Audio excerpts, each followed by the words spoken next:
Saudações, sou Carlos Oliveira, do canal Pergunte ao Carlão, e hoje nós estamos dando continuidade ao nosso curso teológico, tratando da matéria Introdução ao Novo Testamento.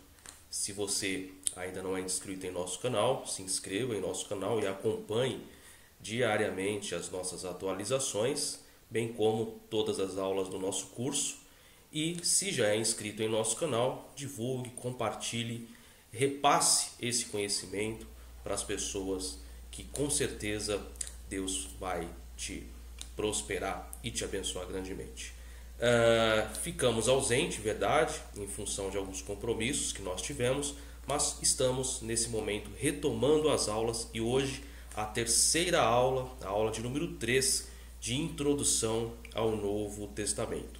Então você que ainda não viu as aulas anteriores, aproveite a oportunidade para assistir. Aqui no card, aqui em cima, você pode retomar as aulas anteriores, bem como as outras matérias. Mas, se já assistiu, show de bola, continue conosco aqui. Nosso interesse é justamente partilhar conhecimento puro, verdadeiro, sem pretensões que visam simplesmente trazer aquilo que talvez você queira, mas mais importante que isso, trazer aquilo que realmente você precisa saber referente às Sagradas Escrituras.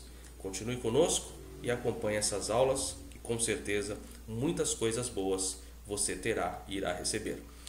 Se também não é inscrito ou se já é inscrito em nosso canal, mas não faz parte da nossa sala no WhatsApp e no Telegram, aqui abaixo na descrição nós temos o nosso contato e você também pode fazer parte tanto do nosso grupo dos alunos no WhatsApp, como também no Telegram.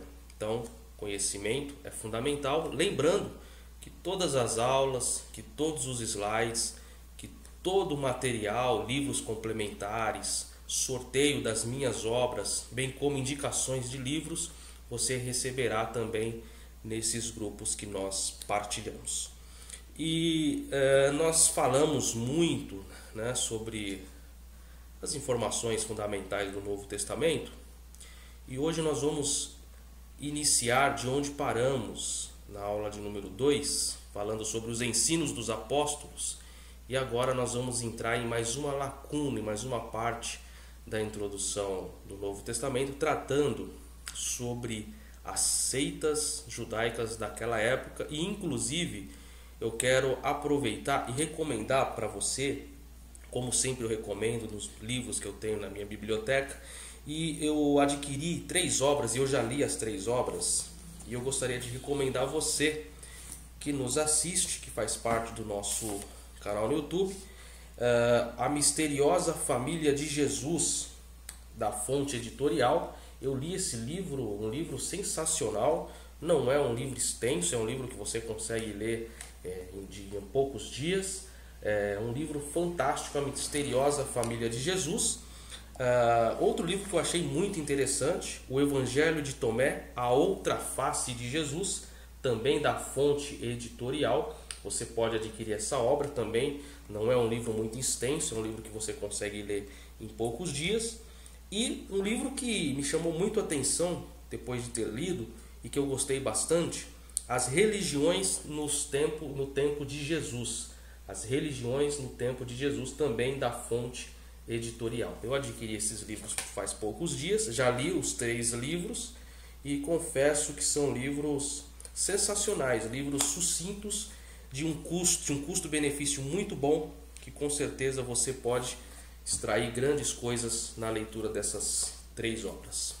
Vamos lá então com os nossos slides e vamos dar prosseguimento aqui na aula de número 3 de introdução ao Novo Testamento. Então vamos lá, seitas judaicas, e nós vamos falar da primeira seita judaica, os escribas. E como você já sabe, a gente lê todo o slide, explica os pontos fundamentais, e lembrando que você pode adquirir esses slides também entrando em contato diretamente conosco e se inscrevendo no canal.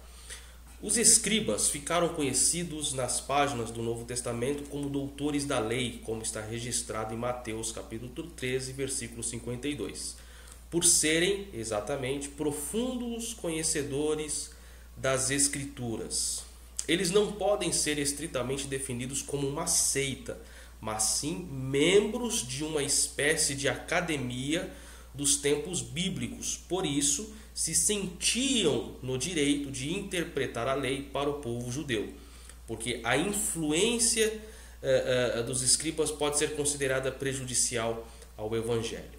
Então, nós observamos nesse introito que eles não eram de fato uma seita, mas em função da sua prepotência, pelo fato de serem grandes estudiosos das Escrituras, os tornavam pessoas ou membros que, em função da sua formação acadêmica, se sentiam superiores e tendo o direito de interpretar a lei ao seu bel prazer. Hoje, nos dias de hoje, existem bastante nas igrejas cristãs. É por isso que nós vemos aí muitas igrejas cristãs onde cada uma defende um posicionamento teológico, um posicionamento doutrinário, porque cada um acha no direito de interpretar a palavra de Deus a seu bel prazer. E é justamente isso que os escribas faziam ou fizeram naquele período.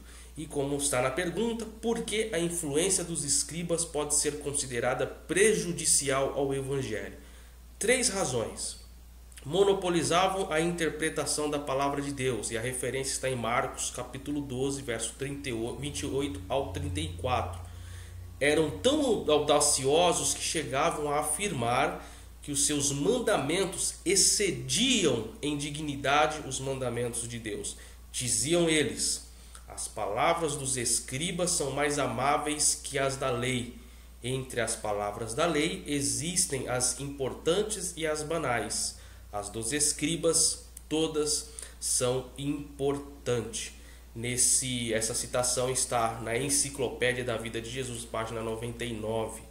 Então vocês percebem que eles entendiam que a sua interpretação da lei, elas eram tão mais assertivas que a própria lei escrita, tão mais perfeita que a própria lei escrita. E nos dias de hoje existem muitos escribas no meio cristão.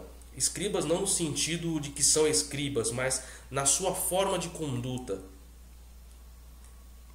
Nós percebemos que a cada dia que passa, as pessoas querem interpretar a Bíblia da sua forma, da sua maneira, do seu jeito, na forma que lhes são convenientes, sem se importar ou sem levar em consideração a eficácia total da Bíblia, a eficácia plena da Bíblia, independente daquilo que a pessoa quer ou não quer acreditar.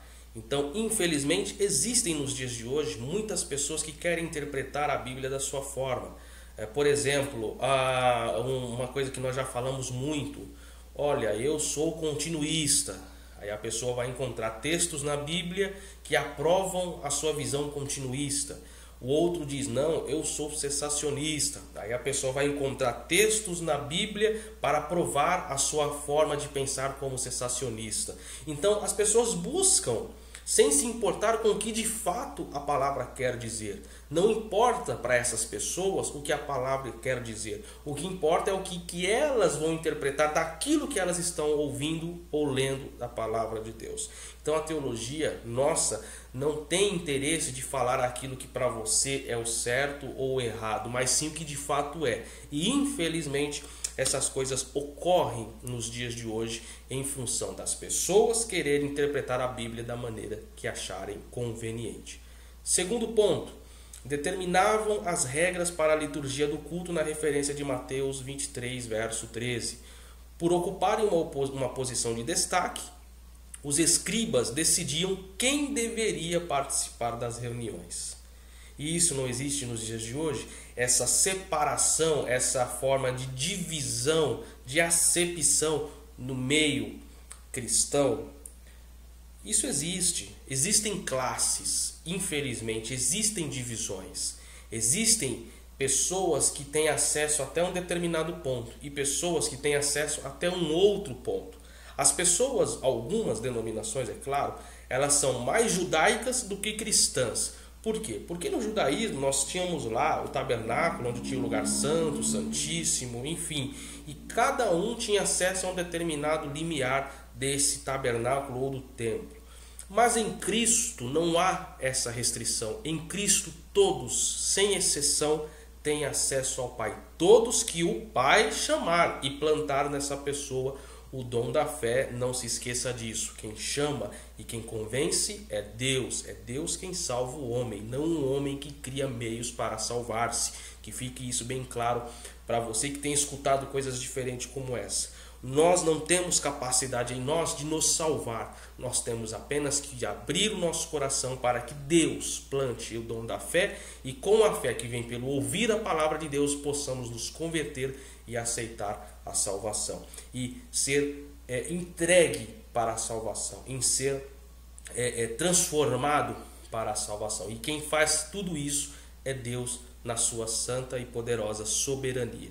Então eles determinavam quem participaria e quem não participaria em determinadas reuniões. E nos dias de hoje, infelizmente, acontecem. É por isso que nós estamos aqui fazendo esse curso. Para você que nunca ouviu isso, esteja ouvindo coisas que você não escuta na sua igreja, mensagens racionais que você não observa ou não recebe no seu tempo, mas que aqui você está recebendo esta informação. Terceiro ponto, referente aos escribas, porque nós temos que entendê-los como prejudiciais ao Evangelho. Terceiro ponto, negligenciavam o mandamento de Deus e guardavam suas próprias tradições, ou seja, aquilo que eu falei no primeiro ponto. Essa referência está em Mateus capítulo 23, verso 2 e 3. Não tinham escrúpulos em equiparar seus ensinamentos e preceitos humanos aos mandamentos do próprio Deus. Ou seja, aquilo que para eles era o certo, independente da palavra de Deus, era o que deveria ser mantido, não a palavra de Deus. E isso ocorre nos dias de hoje muito, essa acepção, essa separação, essa divisão, infelizmente. A aplicação, os escribas difamavam Jesus publicamente e jogavam o povo contra ele, acusando-o de expulsar demônios pelo maioral dos demônios, e essa referência lá em Marcos capítulo 3, verso 20 ao 22. Então nós temos aqui uma primeira visão referente aos escribas, nossa primeira seita judaica de hoje. Indo adiante, nós vamos para a nossa segunda seita judaica, não menos conhecida ou importante, os fariseus. Fariseu deriva de um vocábulo hebraico que significa separado. Denomina um grupo de judeus extremamente apegados à Torá ou à lei, e eu já apresentei em vídeos anteriores, eu tenho aqui a Torá e você pode adquirir a Torá também, que é o livro sagrado dos judeus. Formavam entre o povo judeu uma espécie de comunidade à parte. Eram a elite do povo, não se misturavam. Escribas e fariseus eram simpatizantes entre si e há fortes indícios de que alguns escribas eram também fariseus. Lucas nos dá uma ideia exata de como era o procedimento dos fariseus e registrou que Jesus os considerava condutores cegos e falsos guias. Jesus os reprovou por várias razões. E aí nós vamos verificar aqui alguns pontos interessantes referentes aos fariseus. E existem muitos fariseus nos dias de hoje, principalmente aqueles que apontam ou se apresentam com uma super espiritualidade e menosprezam os menores. Então vamos lá. Primeiro, insultavam Jesus repetidas vezes, pois não toleravam vê-lo realizando milagres no sábado. E aqui estamos as referências. Por que questão do milagre no sábado? Porque a tradição judaica entendia que o sábado, em determinado período do dia, não era possível fazer nenhum tipo de obra segundo o registrado na própria lei. E eles entendiam que Jesus burlando esse mandamento normativo e não subjetivo, eles entendiam que Jesus feria a lei. E em função disso eles xingavam, insultavam,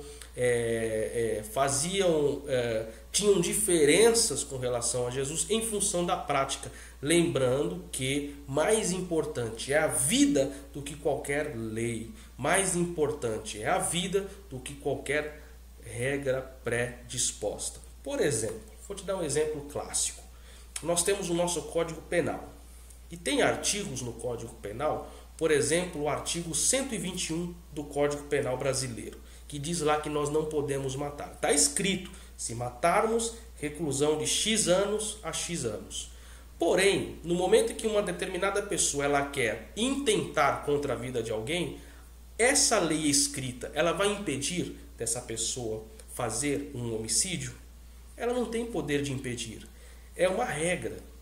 A vida ela é mais importante. As pessoas não têm que deixar de matar ou matar porque está escrito. Ah, está escrito no artigo 121 que não pode matar, então eu não vou matar. Não, você não vai matar porque o artigo diz que não é para matar. Você não vai matar porque a vida ela é melhor, a vida ela é superior, a vida ela é mais importante. A vida ela tem um valor maior do que um texto redigido ou escrito. E muitas pessoas não conseguem interpretar ou entender essa questão. Em função disso, nós temos que interpretar de maneira clara na direção do Espírito Santo para que não possamos ou não venhamos cometer determinados equívocos. Segundo ponto, levantaram-se contra Jesus de comum acordo com os saduceus, que nós vamos ver a seguir.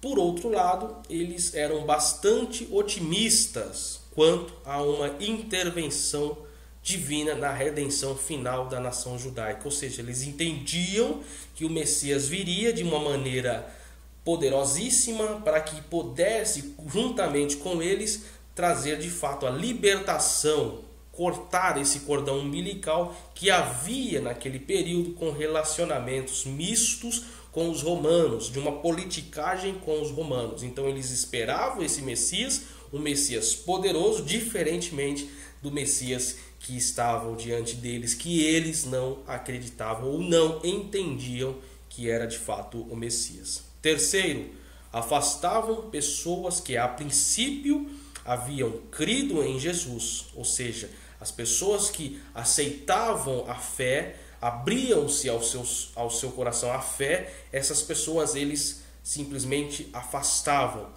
Com evidente ódio e calúnia, instigavam, ou seja, intentavam, ou seja, eles aguçavam no povo para que o povo fosse contra Jesus e os seus ensinamentos. Quarto, agiam com hipocrisia e ostentação, aquilo que eu falei, aquela falsa espiritualidade, aquele argumento de prepotência, aquele argumento de que existem, todas essas coisas existem nos dias de hoje, é verdade.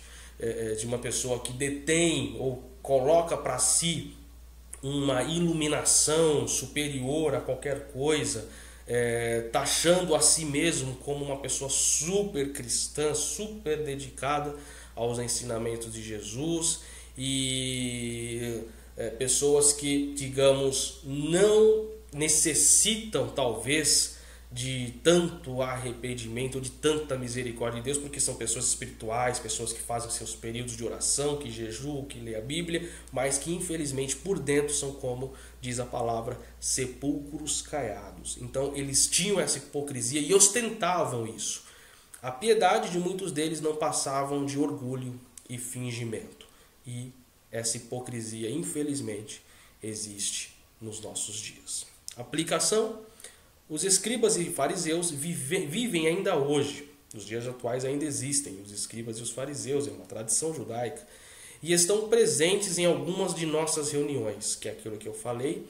São os que aceitam a lei como uma carga e os que agem por interesse e por ostentação.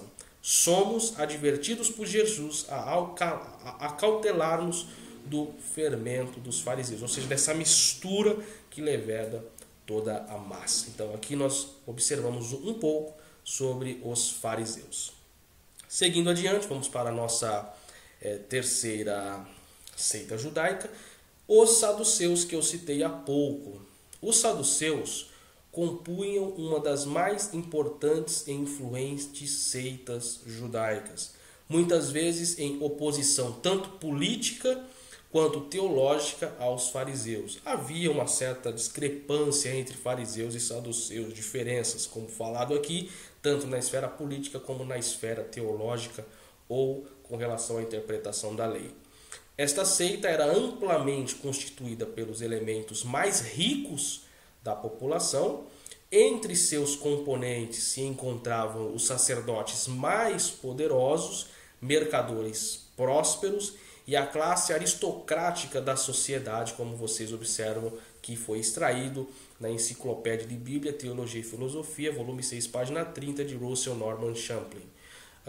E aqui nós temos 3 pontos a considerar referente aos saduceus. Primeiro, os saduceus rejeitavam as interpretações dos escribas e fariseus sobre a lei mosaica e apegavam-se à sua interpretação literal, ou seja, eles tinham uma forma de interpretar a lei diferente dos escribas e dos fariseus. Lembrando você, como eu falei anteriormente, que os fariseus e os escribas, eles eram comuns em muitos tópicos referentes à interpretação da lei, eram unânimes em muitas visões que eles tinham referente à lei, diferentemente dos saduceus, que havia entre eles algumas discrepâncias do posicionamento com relação à interpretação da lei, que os saduceus as encaravam de forma literal. Segundo ponto, João Batista, percebendo os perigos que os saduceus representavam para a religião judaica, os tratava com certa rigidez. João Batista, o batizador. Terceiro ponto, os saduceus no início temeram Jesus, mas depois passaram a odiá-lo, ou digamos, a ter uma aversão com relação à pessoa de Jesus. Chegaram a fazer aliança com os inimigos antigos para eliminar Jesus. Aplicação: os saduceus perseguiram com violência a igreja nos primeiros anos de sua vida, conforme o próprio Lucas registrou lá em Atos, capítulo 4, verso 1 ao 4 e capítulo 5, verso 27. Depois você verifique todas essas referências que nós estamos mencionando aqui. Então, os saduceus, eles tinham essa diferença com relação à forma que interpretavam a lei em relação aos fariseus e aos escribas, que já tinham certa similaridade. Seguindo adiante, no nosso estudo de hoje, nós chegamos nos herodianos. E, como você mesmo já pode perceber, herodianos vem de Herodes. Os herodianos formavam mais um partido político do que um grupo religioso propriamente, em função da sua origem, em função de Herodes. Então eles eram tanto políticos quanto religiosos. Eram assim chamados por serem partidários assalariados da dinastia de Herodes. Herodes o Grande tentou romanizar a Palestina em sua época.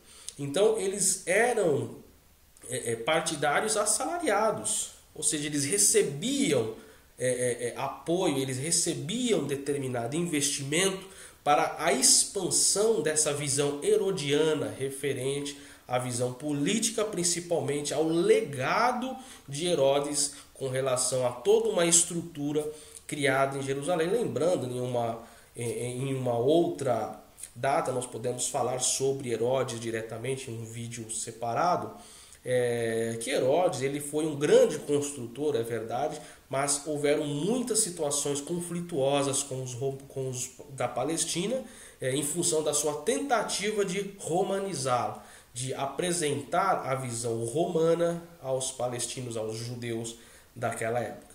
E aqui nós temos a oportunidade de observar 3 tópicos importantes. O grupo formado pelos herodianos acreditava que era possível uma aliança política com os romanos. Segundo ponto, os herodianos acreditavam que os melhores interesses do judaísmo estavam na cooperação com os romanos. Terceiro ponto, devido às tendências greco-romanas e adesão a Herodes, os herodianos logo se somaram aos adversários do Salvador. Mesmo sendo caracterizados como uma associação ou grupo político e tendo a antipatia do povo, os herodianos mantinham contato direto com os saduceus numa manobra política para eliminar Jesus. Ou seja, o que nós podemos observar aqui antes de irmos para a aplicação?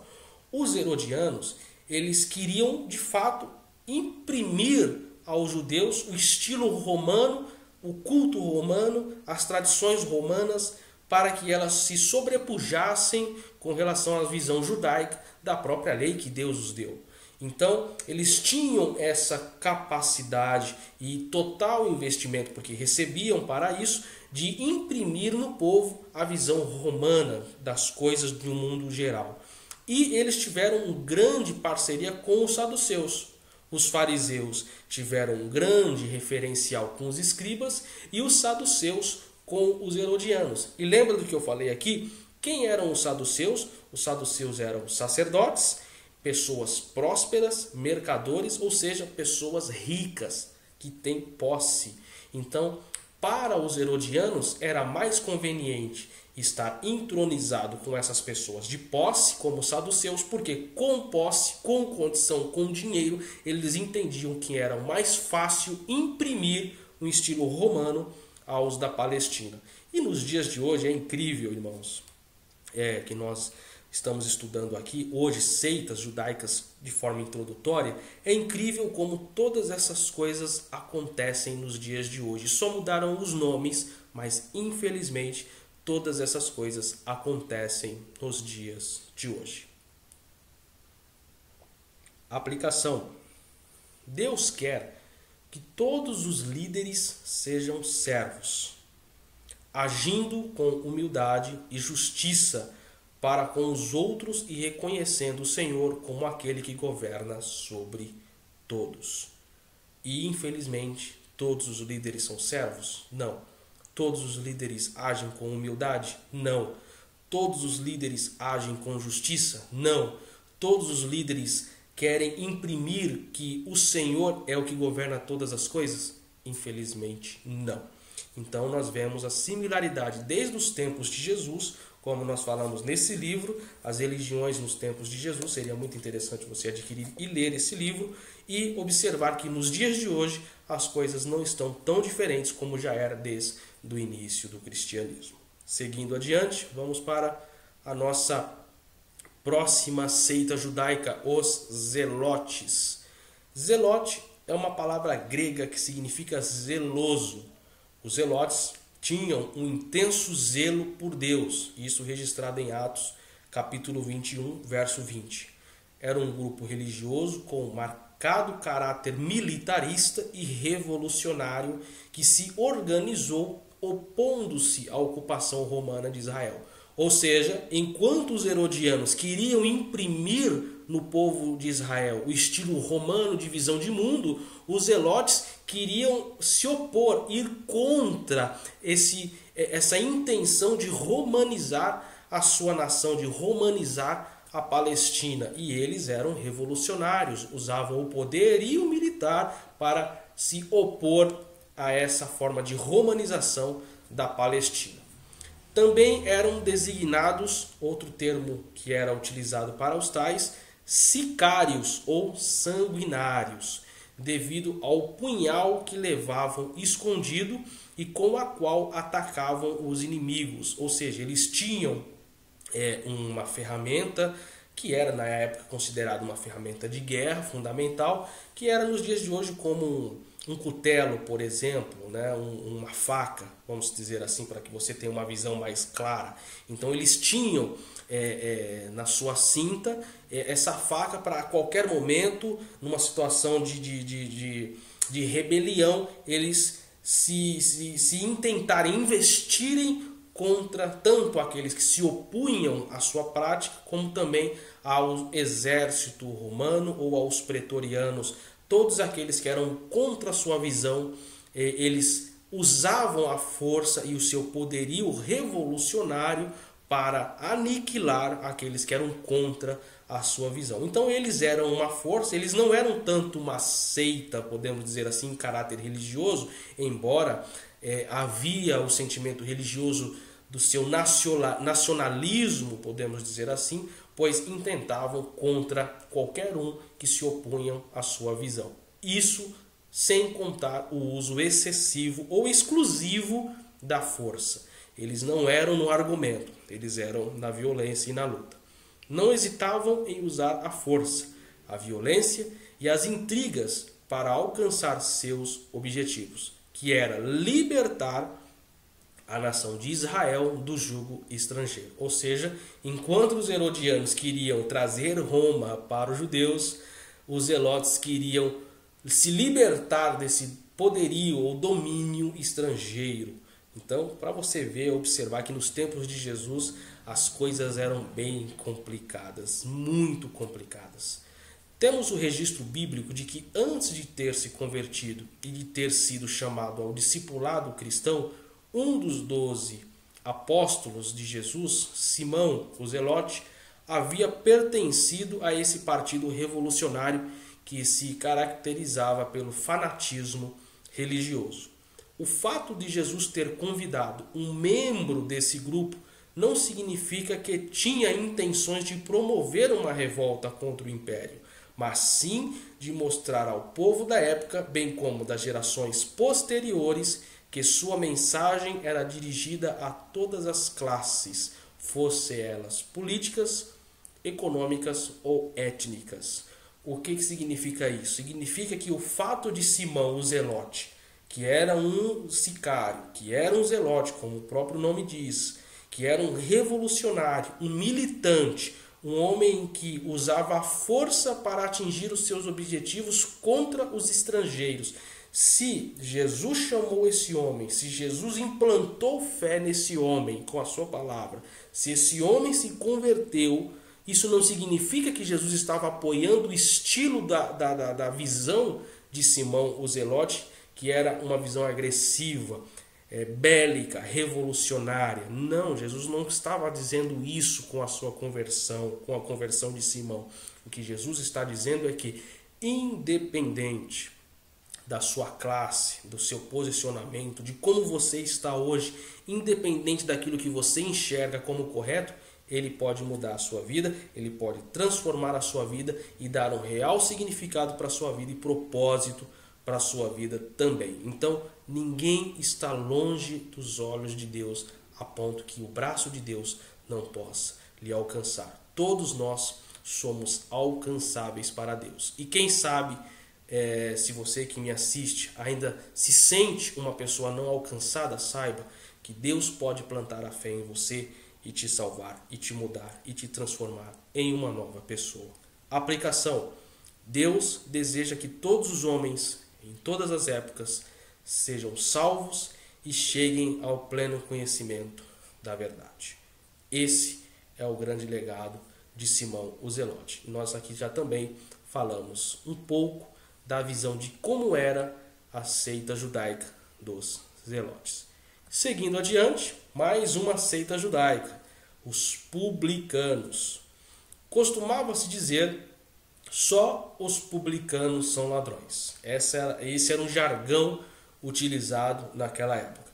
Podemos afirmar sem medo de errar que na época de Jesus, a profissão de publicano era uma das piores. Eles eram comparados aos pecadores da pior espécie.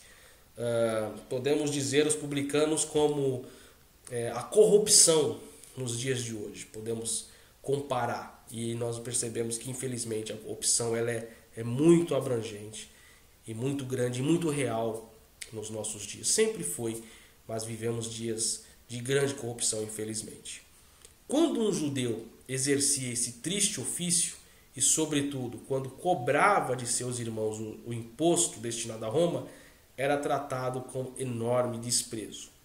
Há várias passagens dos evangelhos nas quais os publicanos são equiparados aos pecadores. Nós vamos observar aqui 5 exemplos. Primeiro, Jesus comia com os publicanos e pecadores. Por isso, os discípulos foram questionados pelos fariseus, porque Jesus sentava com os publicanos, mas não que Jesus fazia parte. E nós temos que ter consciência disso. As pessoas, elas lembram de uma frase de Sócrates: mostra-me com quem tu andas e lhe direi quem tu és. Ou seja, então quer dizer que se eu ando com um usuário de droga, eu também sou um usuário de droga? Será que isso é correto afirmar? Se isso é correto afirmar, então é correto afirmar que Jesus também era corrupto, porque ele se sentava com publicanos e pecadores? Nós temos que ter essa visão, irmãos. Nós temos que ter essa capacidade de interpretar cada situação. Nós temos que ter essa condição de interpretar cada momento, cada entrada, cada saída, cada pessoa que falamos. Cada caso é um caso. Nós não podemos julgar tudo de forma como que se a pessoa andar com ímpio, então ela é ímpia também. Então nós temos que ter e tomar esse cuidado. Há muitas pessoas que julgam sem ter um conhecimento pleno. Aqui está um exemplo. Jesus foi acusado de ser glutão e bebedor de vinho, além de amigo de publicanos e pecadores. Você conversa com uma pessoa, você está tomando o seu copo de refrigerante e a pessoa está com a taça de vinho. E alguém vê, e mesmo que você não esteja com a taça de vinho, esteja tomando o seu refrigerante, pode ter certeza que nos dias de hoje, do jeito que as coisas são, a pessoa vai falar que você também estava bebendo vinho. Então significa que Jesus era um beberrão?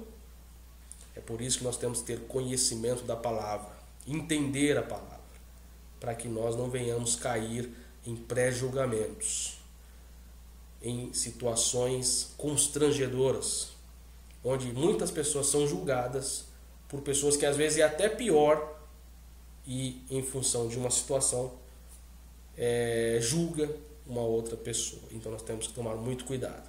Terceiro, Jesus deixava os escribas e fariseus irritados ao vê-lo na companhia dos pecadores e publicanos. Ou seja, Jesus andava com os publicanos e os fariseus não gostavam. Às vezes você anda com uma pessoa ímpia e aqueles fariseus santos demais ficam irritados porque você está andando com aquela pessoa ímpia. Para que eu ganhe o ímpio, eu tenho que andar com o ímpio. Como Paulo disse, nós temos que ser fracos para conquistar os fracos, fortes para conquistar os fortes. Às vezes deixar a sabedoria de lado para conquistar aqueles que têm pouca sabedoria. Às vezes usar a sabedoria para conquistar aqueles que também têm sabedoria. É assim que deve ser, é dessa forma. E não passar uma imagem que nós não somos, onde dentro de um templo religioso somos uma pessoa e fora da pior espécie. Nós temos que tomar muito cuidado. Quarto, os escribas e fariseus inconformados murmuravam contra os discípulos de Jesus, perguntando por que eles comiam e bebiam na companhia dos publicanos e pecadores. Quinto, entre os 12 discípulos havia um ex-publicano. Mateus 9,9, você vai ver quem é esse publicano, é bem óbvio, com certeza você sabe. Aplicação. A resposta para tais questionamentos pode estar na parábola do fariseu e do publicano, em Lucas capítulo 18, verso 9 ao 14. E ainda nas próprias palavras de Jesus, os quais não precisam de médico, e sim os doentes. Não vim chamar justos, e sim pecadores ao arrependimento, que é aquilo que eu venho falando em todo esse processo aqui, na página, no slide dos publicanos. Seguindo adiante, nós falamos agora de várias seitas. Nós vamos falar aqui de uma, digamos, uma vertente judaica, não podemos considerá-la como seita, os samaritanos, da qual muitos fariseus detestavam. Tá? Os judeus excomungavam os samaritanos, considerando-os escória da raça humana. As fortes objeções dos judeus eram a insistência dos samaritanos em considerar o Monte Gerizim o principal local de culto e a rejeição destes a Jerusalém como cidade sagrada. Esse era o primeiro ponto que eles os judeus não gostavam dos samaritanos em função desse primeiro ponto. Aliás, aqui no card eu coloquei introdução ao Antigo Testamento, onde eu falo justamente de como surgiu os samaritanos, de como surgiu essa classe de samaritanos, que eram evidentemente judeus, mas em função da divisão do reino, as capitais de cada reino foram estabelecidas, onde os samaritanos ficaram numa capital e os judeus de Judá ficaram na outra capital, Jerusalém. Na introdução ao Antigo Testamento você vai verificar sobre essa origem. Havia, entretanto, pontos em comum entre a doutrina seguida por ambos, judeus, no caso, e samaritanos. O Pentateuco, como a principal linha de doutrina e prática, a exigência da circuncisão, a manutenção do sábado como um dia sagrado, a esperança messiânica e o julgamento futuro dos homens bons e maus. Ou seja, era praticamente a mesma coisa. O ódio era justamente em função dos samaritanos considerar sua capital ou o lugar mais importante uma cidade e os demais judeus outra cidade, no caso Jerusalém. Então era uma questão de, é como podemos dizer, nós acreditamos em tudo, porém você é reformado e você é pentecostal, ou você é pentecostal, você é neopentecostal, você é católico, você é evangélico. Então é mais ou menos isso. Às vezes acreditamos em algumas coisas semelhantes, mas em função de um ponto nós somos, digamos, taxados e somos considerados diferentes dos demais. O samaritanismo, diz Champlin, exaltava Moisés a tal ponto que eram comparados aos cristãos em seu louvor a Jesus, o Cristo. Ainda hoje, há um pequeno grupo de samaritanos vivendo em Nablo e Jafa, subúrbios de Tel Aviv, a capital política de Israel. Embora poucos, eles ainda representam uma significativa seita religiosa. Eu coloquei como seita religiosa, mas não podemos considerá-los totalmente uma seita religiosa, uma seita propriamente em comparação com os demais que nós observamos. Aplicação. Apesar da forte rivalidade entre samaritanos e judeus, Jesus não enfrentou acentuada resistência dos samaritanos. Pelo contrário, teve boa aceitação de sua mensagem redentora pelos samaritanos. Ou seja, os samaritanos abraçaram a causa de Jesus mais do que os judeus. Comparando aquilo que nós falamos agora há pouco, né? Jesus não veio para os que não precisam de médicos. Jesus veio para aqueles que precisam de médicos, para os doentes e não para os sãos. Seguindo aqui, os sacerdotes. A palavra sacerdote em português vem do latim sacer e significa sagrado, separado. Os sacerdotes eram ministros religiosos habilitados para participar e conduzir as cerimônias religiosas de culto. Estavam divididos em 3 categorias: os sumos sacerdotes, os sacerdotes e os levitas, ou seja, cada um tinha uma função sagrada. Vejamos a distribuição e função dessa classe religiosa. Aí nós temos, os sacerdotes haviam sido distribuídos por Davi em 24 classes. Isso lá em 1 Crônicas, capítulo 24, verso 1 ao 19, você verá. Em Lucas, capítulo 1, verso 5, lemos que esta organização subsistia ainda na época de Jesus. Os evangelhos só mencionam 2 sumos sacerdotes, Anás e Caifás.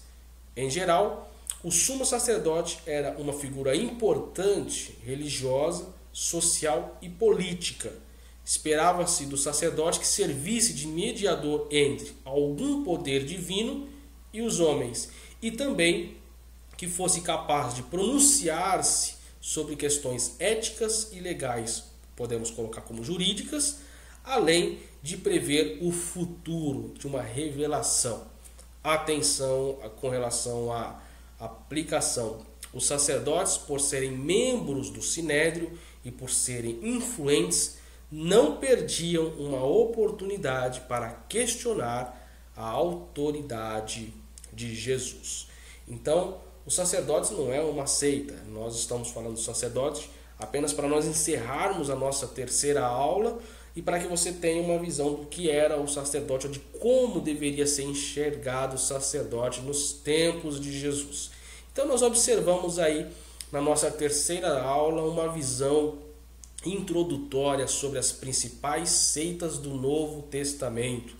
E nas próximas aulas nós iremos falar sobre as viagens missionárias do apóstolo Paulo e, por final, uma introdução às questões futuras, apocalípticas, encerrando assim as aulas de introdução ao Novo Testamento.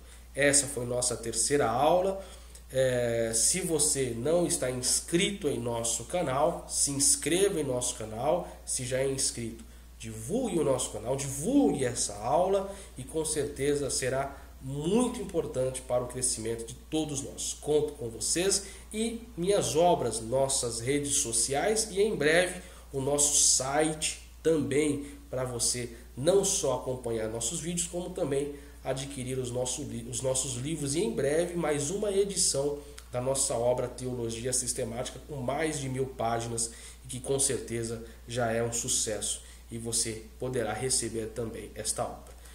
Eu quero agradecer a todos que se empenham na Fundação Carlos Oliveira, juntamente em parceria com a editora Educação Cristã, por materializar esse projeto e viabilizar esse projeto para que todos aqueles que podem venham assistir e acompanhar nossas lives. Deus abençoe e até a próxima aula.